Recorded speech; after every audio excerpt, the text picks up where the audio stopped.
wayangane Mas Doni mung tansah ketok-ketoken kasulistyane. Nggih. Ora, yo diaturke nggih buka celuk sik, Mbak Niken.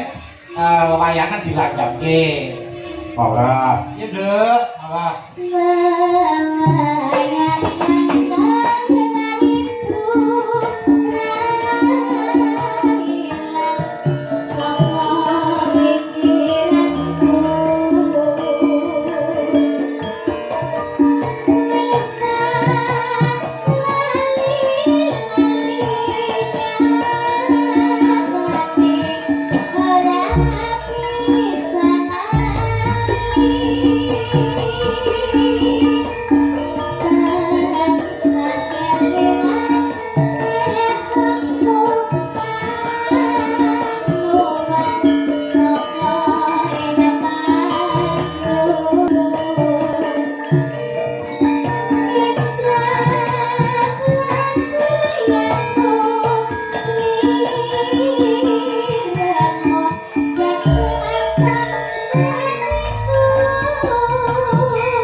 lenggah mriku sik ora sadok.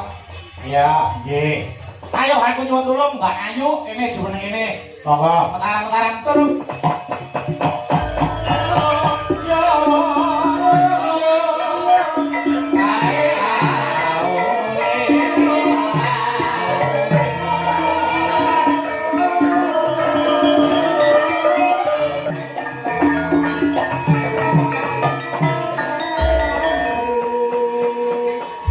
Oh Mas Yuda, Nggih. kula sak kanca matur nuwun awit niki dipun paringi ngampil pusaka gongso kaliyan ringgit Nggih. agemipun Bapak Raji, Pak Suraji. Pak Suraji kiyaine yang enggak wonten ngajeng. Nggih, kula wis bagi kalih kula. Nggih.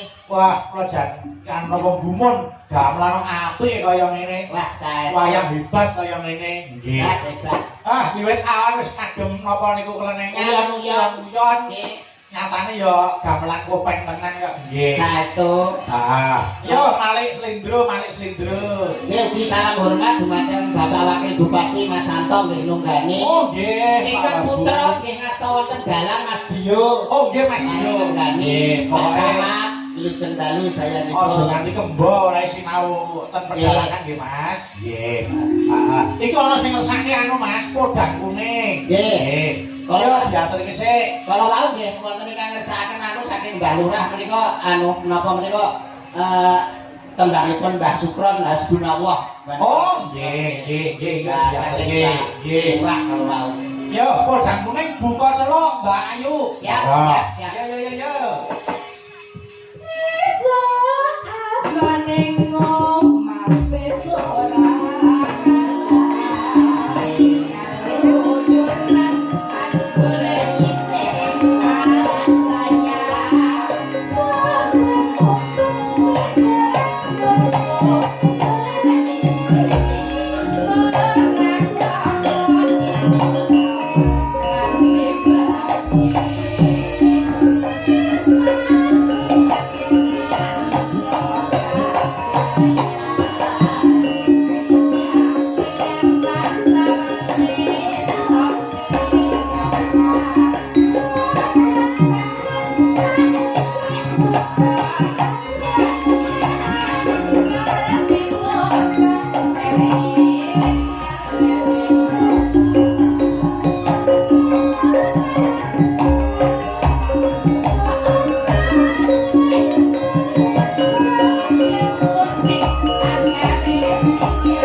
Terima kasih, matur nuwun. Matur nuwun Mbak Ayu.